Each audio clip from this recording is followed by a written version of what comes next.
샬롬, 하나님과 동행하는 새벽기도회 달라스 임마누엘 교회 권성철 목사입니다. 오늘도 하나님과 동행하며 풍성함을 누리시는 저와 여러분이 되시길 주님의 이름으로 축복합니다.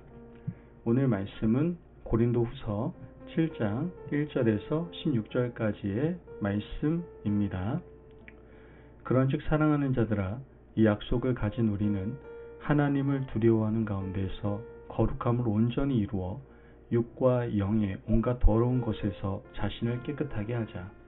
마음으로 우리를 영접하라. 우리는 아무에게도 불의를 행하지 않고 아무에게도 해롭게 하지 않고 아무에게서도 속여 빼앗은 일이 없노라.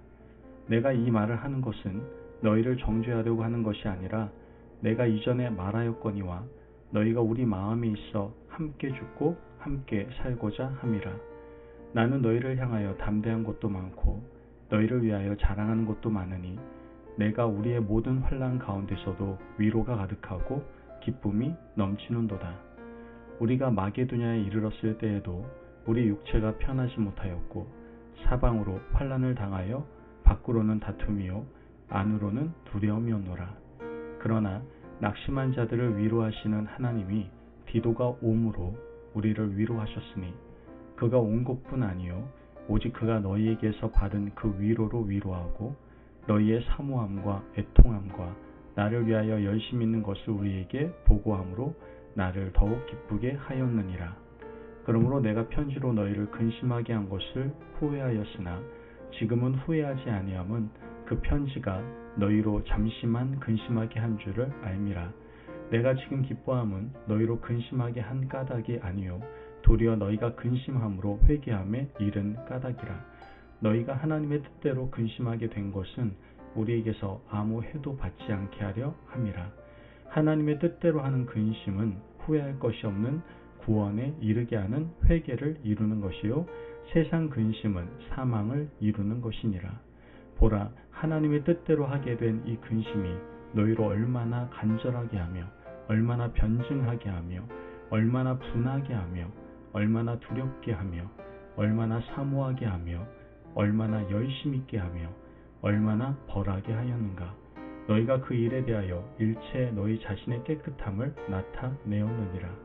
그런즉 내가 너희에게 쓴 것은 그 불의를 행한 자를 위한 것도 아니요 그 불의를 당한 자를 위한 것도 아니요 오직 우리를 위한 너희의 간절함이 하나님 앞에서 너희에게 나타내게 하려 함이로라. 이로 말미암아 우리가 위로를 받았고 우리가 받은 위로 위에 디도의 기쁨으로 우리가 더욱 많이 기뻐함은 그의 마음이 너희 무리로 말미암아 안심함을 얻었음이라. 내가 그에게 너희를 위하여 자랑한 것이 있더라도 부끄럽지 아니하니 우리가 너희에게 이른 말이 다 참된 것 같이 디도 앞에서 우리가 자랑한 것도 참되게 되었도다. 그가 너희 모든 사람들이 두려움과 떨므로 자기를 영접하여 순종한 것을 생각하고 너희를 향하여 그의 심정이 더욱 깊었으니 내가 범사에 너희를 신뢰하게 된 것을 기뻐하노라. 아멘. 하나님의 말씀입니다. 오늘 본문에서 바울은 돌이켜 회개한 고린도 교회 성도들을 칭찬하고 있습니다. 바울은 고린도 교회를 굉장히 사랑했습니다. 그가 개척한 그 어느 교회보다 이 고린도 교회를 사랑했고 4번이나 편지를 보내게 되죠. 4번의 편지 중 바울이 가장 근심하며 보낸 편지가 3번째 편지였습니다. 2번째 편지, 즉 고린도 전서를 보낸 후에 바울은 고린도 교회가 자신의 사도성을 의심한다는 이야기를 듣게 됩니다. 그 이유는 바로 유대로부터 온 어떤 사람들이 바울은 사도가 아니라고 거짓 증언을 했기 때문입니다. 그 일 때문에 교회가 굉장히 혼란스러워졌습니다.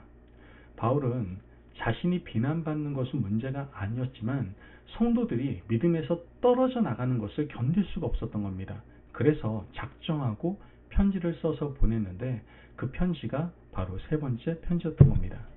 그 편지에는 성도들을 강하게 질책하는 내용이 들어 있습니다. 3번째 편지를 디도가 가지고 고린도로 갔고 바울은 디도가 돌아올 때까지 바울은 일이 손에 잡히지 않았습니다. 5절 말씀을 보면 우리가 마게도냐에 이르렀을 때에도 우리 육체가 편하지 못하였고 사방으로 환난을 당하여 밖으로는 다툼이요 안으로는 두려움이었노라. 바울은 자신의 심정을 솔직하게 표현하고 있습니다. 복음을 전하다가 고난과 어려움을 겪는 일은 다반사로 있었습니다. 돌에 맞아 죽을 뻔하고 강을 건너다가 파손할 뻔하고 맹수의 시험을 당하기도 하고 살해의 위협을 받기도 했습니다. 그런 것들은 견딜 수 있을 만한 외적인 시험이었습니다. 하지만 가장 심각한 문제는 내적인 불안과 두려움이었던 겁니다. 바울은 믿음이 강하고 굳센 사람이어서 외적인 어려움이 있어도 내적인 시험은 잘 당하지 않는 사람이었습니다. 하지만 바울도 역시 교회의 어려움 앞에서는 두려움을 느꼈던 겁니다. 바울은 고린도 교회 성도들이 믿음을 잃을까봐 두려웠습니다. 그것 때문에 노심초사하고 있는 겁니다. 편지를 들고 간 디도가 돌아올 때까지 아무 일도 할 수 없었습니다. 기다리고 기다리던 디도가 좋은 소식을 가지고 돌아왔습니다.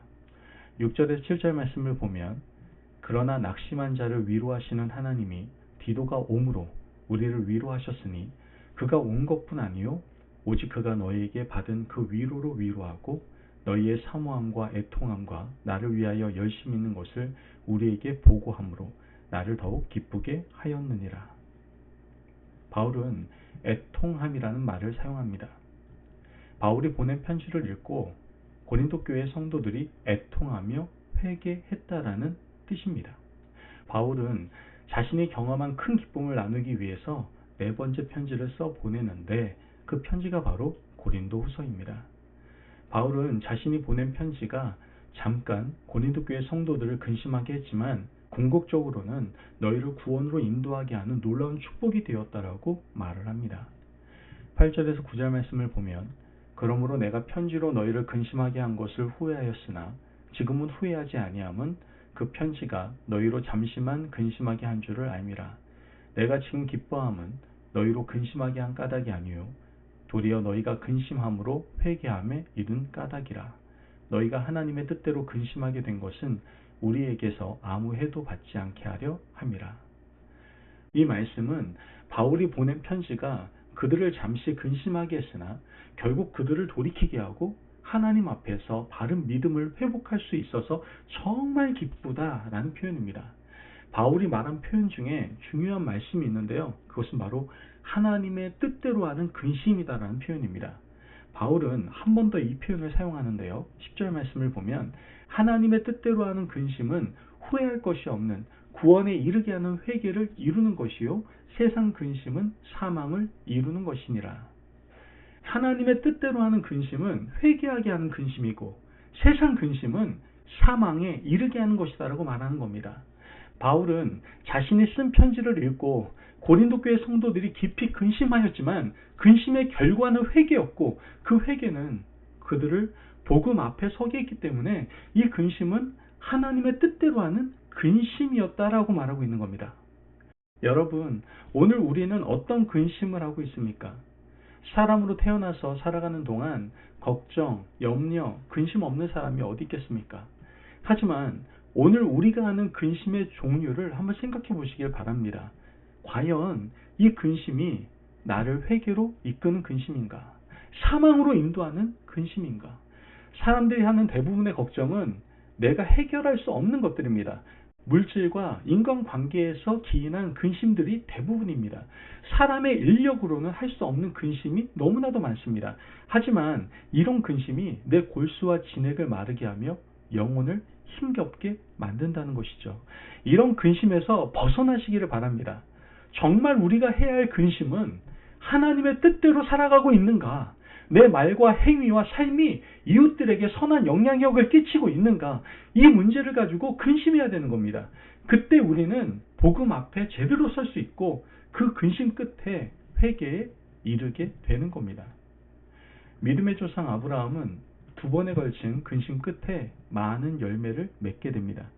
아브라함은 하갈을 통해서 낳은 아들 이스마엘을 어느 날 갑자기 내보내라는 하나님의 말씀을 듣습니다.